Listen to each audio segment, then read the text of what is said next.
Thank you for having me. This presentation is about a paper already published in co-authorship with Professor Tomás Fares and Valdemar West Jr. Tomás from the University of York in England and Valdemar at the University of Unila in Brazil. The starting point of this paper is a recurring concern in literature on China-Latin American relations, the tendency to portray China as a coherent, external, and largely top-down actor projecting economic and political power into peripheral regions, particularly through commodities and infrastructure investments.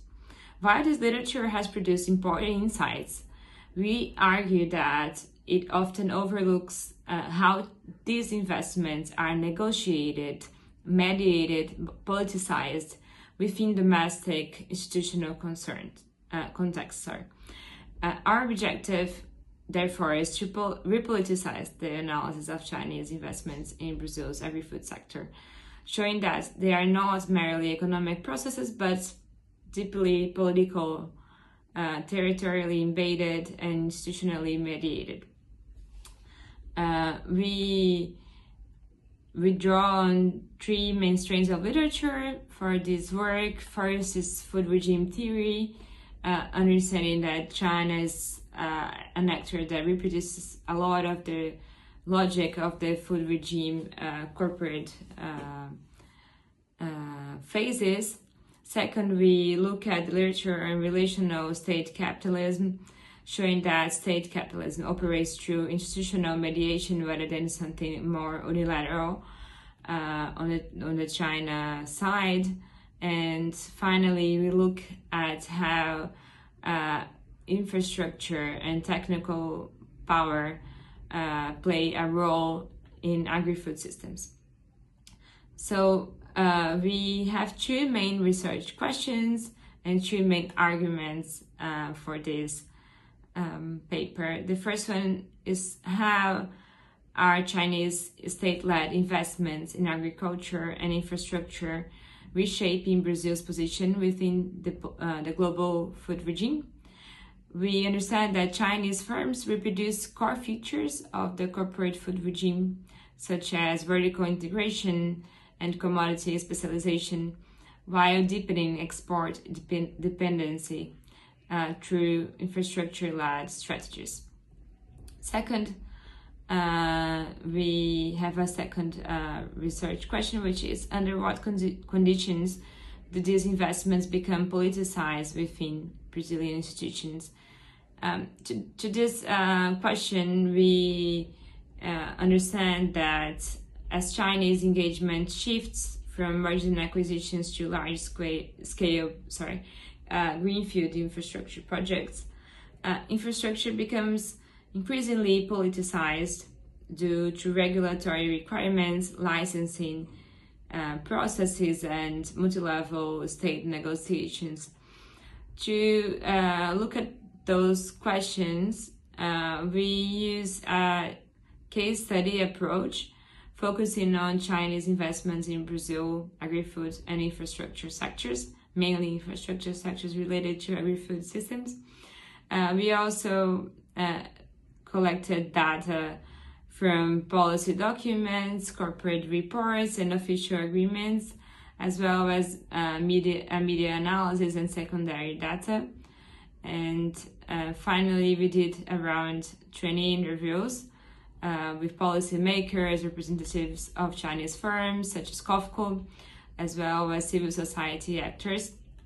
So this triangulation allowed us to capture both investment strategies and political processes shaping them. So let's shift to our main results. We understand that China's investments in agri-food systems in Brazil have been through three main phases. The first one being an attempt to buy land to produce, a failed one because of a lot of political resistance. I think Saul Moyer, which is also presented in the paper in the Congress, could comment more on that. But those resistance on foreigners buying land or Chinese buying land led to regulatory constraints both in Brazil and in Argentina. So then Chinese investors moved to a second phase, a more financialized phase, where they entered Brazilian economy primarily through mergers and acquisitions, and we can here understand cases such as Nidera and Agrinoble, but also when they bought Brazilian companies that already operated on the territory. And finally, we're looking at a third phase that we believe is really marked by greenfield infrastructure projects such as railways, ports, logistics, corridors. These investments on infrastructure, they require environmental licensing, public concessions, coordination across levels of government, leading to renewed politicization. Infrastructure thus becomes a key site where power, regulation, and negotiation intersect. So we understand that China plays an ambivalent role in Brazil's agri-food infrastructure landscape. On the one hand, Chinese investments align with Brazilian infrastructure priorities and neoliberal concession frameworks. On the other side, they contribute to reinforcing commodity-based development paths and export dependence. So agency from the Brazilian side, from Brazilian politics, is crucial because it both enables and constrains Chinese investments. So politicization does not dismantle the corporate food regime, but it can reconfigure the corporate food regime territorially in this relation with local actors. So we believe that this paper makes 5 main contributions. The first one is showing that Chinese state capitalism abroad is relational and negotiated rather than something imposed monolithically. Second, it highlights the centrality of infrastructure in agri-food regime transformations. Third, it demonstrates how new forms of territorialized dependency are produced through China-Brazil interactions. Fourth, it bridges food regime theory with the literature on state capitalism and infrastructure. Finally, it shows that China reshapes but also not replaces the corporate food regime.